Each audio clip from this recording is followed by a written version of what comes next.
2024 లేదా 25లో డిగ్రీ లేదా బీటెక్ చదివారా? సాఫ్ట్‌వేర్ జాబ్ కోసం ఎదురు చూస్తున్నారా? అయితే కోడ్ జ్ఞాన్ 100 డేస్ కోర్సులో చేరండి, జాబ్ సాధించండి. నమస్తే, దేర్వి జాహ్నవి మనతో ఉన్నారు. మన నిట్టెల కిరణ్మయ్య గారు మాట్లాడేద్దాం. నమస్తే అమ్మా. నమస్కారం అమ్మ. అమ్మ, ఆడవాళ్ళు వేసుకునే నైటీల గురించి, దుస్తుల గురించి సాధారణంగా ఎక్కువగా మాట్లాడుతూ ఉంటారు కదా. అంటే ఎందుకు స్త్రీల గురించే మాట్లాడతారు, అది ఒకటి క్లియర్గా ఎక్స్ప్లెయిన్ చేస్తూ, అంటే ఆడవాళ్ళు నైటీలు వేసుకోకూడదంటారా? ఒక కవి చెప్పాడు కదా జాహ్నవి, ఆడదే ఆధారం మన కథ ఆడనే ఆరంభం, ఆడదే సంతాపం మనిషికి ఆడదే సంతోషం. ఏదైనా సరే స్త్రీతోనే ముడిపెట్టి ఉంది ప్రపంచం అంతా కూడా. ఎందుకు ఆడవాళ్ళని ప్రతిదానికి ఇట్లా చేస్తారు? ఒకప్పుడు ఆడవాళ్ళని వంటింట్లో కుందేల్లాగా, కాలి కింద తేలిలాగా అలా అట్టి పెట్టేసేసారు. ఎందుకు ఎప్పుడు కూడా ఏదో ఒకటి అలా పోకింగ్ చేస్తూ ఉంటారు. చాలామందికి బాధ కలుగుతూ ఉంటుంది. కారణం ఏంటంటే, మొట్టమొదట అందరం తెలుసుకోవాల్సిన విషయం, స్త్రీ మగవాడి కన్నా కూడా ఎంతో శక్తి మానసికంగా, శారీరకంగా కలిగి ఉన్నటువంటిది. నిజంగా స్త్రీ ఎదురు తిరిగితే మగవాడి యొక్క దాని ఏమంటారంటే మౌలిక స్థితిగతులు చిన్నాభిన్నం అయిపోతూ ఉంటాయి. చాలా కష్టం. గట్టిగా చూడండి, 4 రోజులు ఇంట్లో రోజు వండి పెట్టే భార్య లేకపోతే ఆ అబ్బాయి బయట తినవలసిందే తప్ప, ఇల్లు ఎలా అయిపోతుందంటే అసలు ఇంట్లో అసలు మనుషులు ఉంటారా అన్నట్లు ఇల్లు అయిపోతూ ఉంటుంది. అంటే ఒక స్త్రీ పెట్టేటువంటి దీపం, ఒక ఆడది నడిపేటువంటి ఇల్లు, అదే ఇంటిని చూసి ఇల్లాలిని చూడు అని ఇంకో విషయం చెప్తూ ఉంటారు.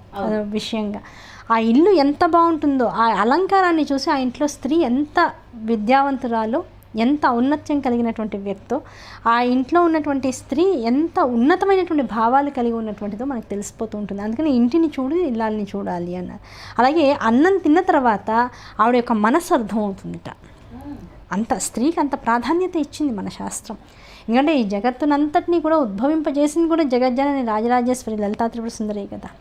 కనుక ప్రతి స్త్రీలోనూ ప్రతి పురుషుల్లోనూ ఆ మాతృత్వ లక్షణాలు అందరిలోనూ ఉంటాయి. కానీ స్త్రీల దగ్గరికి వచ్చేటప్పుడు ఎందుకు ఇలా ప్రతి విషయాన్ని మనం అదో ప్రత్యేకమైన విషయంగా ఎందుకు చెప్తాం? ఒకప్పుడు ఈ వస్త్రధారణలోనే మార్పులు తీసుకొచ్చి మోడ్రన్ మహాలక్ష్మి అన్నారు. ఇంకా మార్పులు తీసుకొచ్చి స్త్రీల యొక్క సౌలభ్యం కోసమే మార్పులన్నీ తీసుకొచ్చామన్నారు. అది ఆ సౌలభ్యం వరకు వాడుకుంటే పర్వాలా. ఇప్పుడు మనం ఏం చేసేస్తున్నామంటే, అంటే మనం ఒక తరం వరకు పర్వాలా, తర్వాత తరాలు ఏం చేస్తాయంటే ఇంకా దాంతోనే జీవితం గడిపిస్తుంది. ఇప్పుడు నైటీ వల్ల ఏమవుతుంది? ఇప్పుడు చూడు, ఇప్పుడు ఒక అందమైన శిల్పాన్ని చేయాలి. అందమైన శిల్పాన్ని చేయాలంటే ఇప్పుడు మనం ప్రత్యేకమైనటువంటి ఆ శిల్పాలు తయారు చేసే చోటుకు వెళ్తే ఆ ఉలిని ఎలా తిప్పాలో అలా తిప్పుతూ నీళ్లు పోసుకుంటూ జాగ్రత్తగా కర్వ్స్ అన్నీ బాగా వచ్చేటట్టు చాలా జాగ్రత్తగా చెక్కుతాడు శిల్ప అనేవాడు. అదే స్తంభం చేయాలనుకో ఎలా చేయొచ్చు? ఇది పోసేసి గట్టిగా కొట్టేసేసి దానికి తగ్గ షేపులు నిమిషంలో టట చేసేస్తూ ఉంటాడు. అంటే ఒక షేప్లెస్ విషయాన్ని ఆవిర్భావం చేయడం కోసం నిమిషం పట్టదు. అదే చక్కటి అందచందాలతో కరువులతో ఉన్నటువంటి ఒక దేవతామూర్తిని కానీ, ఒక స్త్రీని కానీ, ఒక పిల్లని కానీ, ఒక ఆవుని కానీ, దూడని కానీ దేనైనా మలచాలి అంటే చాలా కష్టం. అలా స్త్రీకి ఉండేటువంటి ప్రాధాన్యత వస్త్రధారణలో అమ్మవారి లలితా సహస్రనామంలోనే చెప్తారు. వాగ్భవ కూటమి, మధ్య కూటమి, కామరాజ కూటమి అని 3 కూటములుగా ఉన్నటువంటి అమ్మవారి యొక్క శరీర భాగాన్ని 3 రకాలైనటువంటి వస్త్రాలతో అమ్మవారు ఎప్పుడు కూడా కట్టిపెట్టి ఉంచుతుందిట. అందులో మర్యాదకి మర్యాద, దాంతోపాటు అవయవాలకి ఇవ్వవలసినటువంటి రక్షణ, దానివల్ల స్త్రీ యొక్క అవయవ పోషణ, శరీర పోషణ ఇన్ని ఉంటాయి. నిజం చెప్పనా, అందరూ విస్మయం చెందవచ్చు, డౌట్ పడవచ్చు.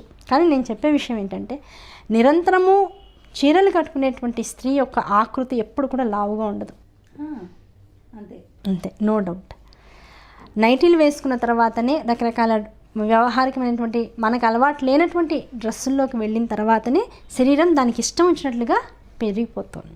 నిజం చెప్పాలంటే నిజం, ఇది చాలామంది నమ్మరు. కానీ చీర నిత్యము కట్టుకుని, అందుకని లంగావోణీలు, చీరలు అవి ఎక్కడంటే ఎక్కడ మనకి కొవ్వు పెరిగిపోతుందో ఆ భాగాల్ని గట్టిగా చుట్టి పెడతాం. అవునా కదా? ఇప్పుడు మనం చూడండి, మీరు పెద్ద ఒబేసిటీ సెంటర్స్కి శరీరాన్ని ఫిట్గా ఉంచుకోవాలి, శరీరం తగ్గించుకోవాలి, వెయిట్ తగ్గించుకోవాలి అనేటువంటి ఏ సెంటర్స్ కన్నా వెళ్ళండి. వాళ్ళు చేసేది ఏంటంటే శరీరంలోంచి బాగా ఆవిరి వచ్చేటట్లుగా స్టీమింగ్ అలాంటివన్నీ చేస్తారు. దాంతోపాటుగా కొన్ని ప్లేసెస్లో ఇప్పుడు మనకి ఏ ఆపరేషన్ అయినా చూడండి, గర్భవతులకి డెలివరీ అయినా సరే, లేదు గర్భకోశానికి కడుపుకి సంబంధించిన ఆపరేషన్స్ అయినా సరే, గుండెకి సంబంధించిన ఆపరేషన్ అయినా సరే, కొన్నాళ్ల పాటు దాన్ని ఏదైనా ఒక ఎలాస్టిక్ ఉన్నటువంటి ఒక బెల్ట్తో చుట్టేస్తూ ఉంటారు. చుట్టడంలో అంతర్రహస్యం ఏంటంటే దాన్ని ఎక్కువ మనం కదిలించలేము ఒకటి. నెంబర్ 2, ఏదైతే డెలికేట్గా ఉంటుందో అక్కడికి కొవ్వు వచ్చి తొందరగా చేరుకుంటూ ఉంటుంది. మళ్ళీ మనం తినేటువంటి ఆహారం అంతా ముందు కొవ్వుగానే మారిపోతుంది, మనలో శక్తి విహీనత్వం వస్తూ ఉన్న కొద్దీ. సో కొవ్వుగా మార్చకుండా ఉండాలి అంటే దాన్ని టైట్గా పెట్టాలి. సో అందుకని చీర వ్యవస్థ ఏమవుతుంది, చక్కగా లోపల ఒకటి కడుతున్నావు లంగా, దాన్ని గట్టిగా కడుతున్నావు, మళ్ళీ పైన కుచ్చుళ్ళు పెట్టి చీరను కడుతున్నావు. ఇన్ని కట్టడంతో ఏమవుతుంది, పైన ఊర్ధ్వ భాగాన్ని రెవిక అనేటువంటిది అట్టు పెడుతుంది, అక్కడ ఆ అధోభాగాన్ని లంగా చీర దానిలో ఉండేటువంటి కుచ్చుళ్ళు జాగ్రత్త చేస్తున్నాయి. ఊర్ధ్వ భాగాన్ని పైన ఉన్నటువంటి భాగాన్ని కప్పడానికి మళ్ళీ కొంగు వేస్తున్నాం. ఇన్ని రకాలుగా చీరని మూడు రకాలైనటువంటి వస్త్రాలతో కప్పి పెట్టడం వల్ల ఆ స్త్రీ యొక్క మర్యాద, ఆ స్త్రీ యొక్క శారీరక స్థితిగతులు, దాంతోపాటు ఆ చీర కట్టుకున్నప్పుడు చూడు మనం కూడా ఎంత జాగ్రత్తగా నడుస్తాం, అడుగులు నెమ్మదిగా పడుతూ ఉంటాయి, అవునా కదా. హడావిడి ఉన్నా కూడా అందులో కూడా అందము, వయ్యారము, దాంతోపాటు ఒక మర్యాద స్థితి, ఎవరైనా సరే రెస్పెక్ట్ చేయగలిగేటంత స్థితిలో చీర ధారణ అనేటువంటిది ఉంటుంటుంది. ఎప్పుడైతే ఇవన్నీ మానేసి ఫెసిలిటీ, సుఖము, ఆనందము, హాయిగా ఉంటుంది, అబ్బాయి ఇలా దిగేసుకుని శుభ్రంగా ఉండొచ్చు అనుకున్నాము, నైటీ అన్నాం.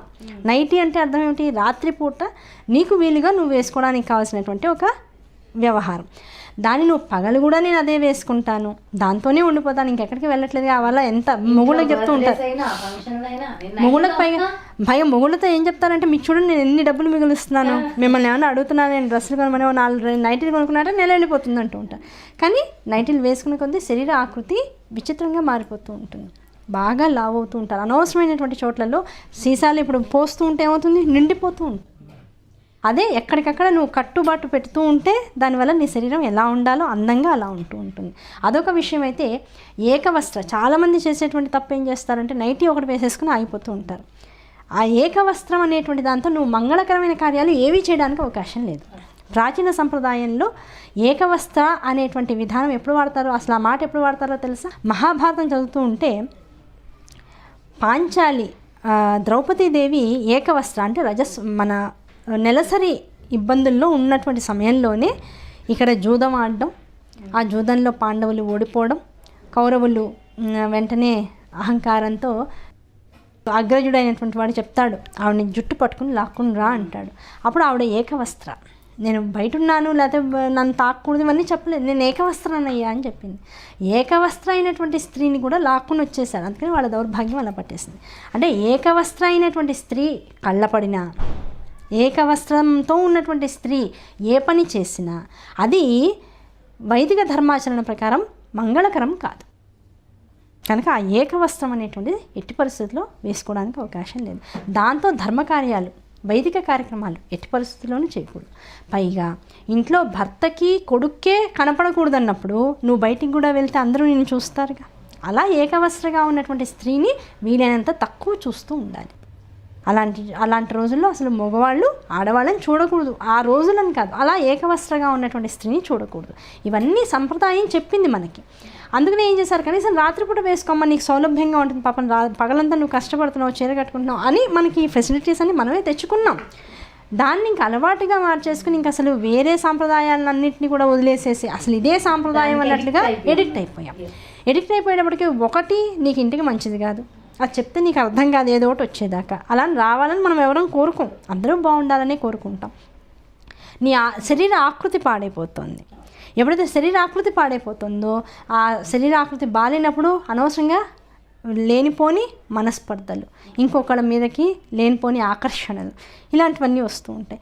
దీనివల్ల పైగా పరుల యొక్క దృష్టి మన మీద సవ్యంగా ఉండదు, పాజిటివ్గా ఉండదు. కనుక వీటన్నిటినీ ఆధారంగా చేసుకుంటే వీలైనంత వరకు ఏ సమయంలో ఎటువంటి వస్త్రధారణ చేస్తే స్త్రీ అనేటువంటి దానికి ఒక మర్యాద ఉంటుందో, ఆ స్త్రీ అనేటువంటి ఒక దాన్ని ఏమంటారంటే మాతృస్వరూపానికి ఒక ఆలంబన ఉంటుందో అలాంటి వస్త్రధారణ చేయడం వల్ల మనకి మర్యాద, అందరికీ ఆనందం. అంతే తప్ప ఆ అందరికీ ఆనందం ఎందుకంటున్నాం, ఒక స్త్రీని చూడగానే మాతృభావన కలగాలి. అంతకి మించినటువంటి భావన ఏది కలిగినా అది దేశానికి మంచిది కాదు, కుటుంబాలకి మంచిది కాదు. అందుకే ఇన్ని రకాలైనటువంటి అరాచకాలు జరుగుతున్నాయి. కనుక స్త్రీలు వీలైనంతవరకు అందుకనే మొహాన బొట్టు పెట్టుకోండి, వీలైనంతవరకు గాజులు అలంకారం చేసుకుంటూ ఉండండి. జడ విషయంలో మీరు చేసేటువంటి జాగ్రత్తలు పాటిస్తూ ఉండండి.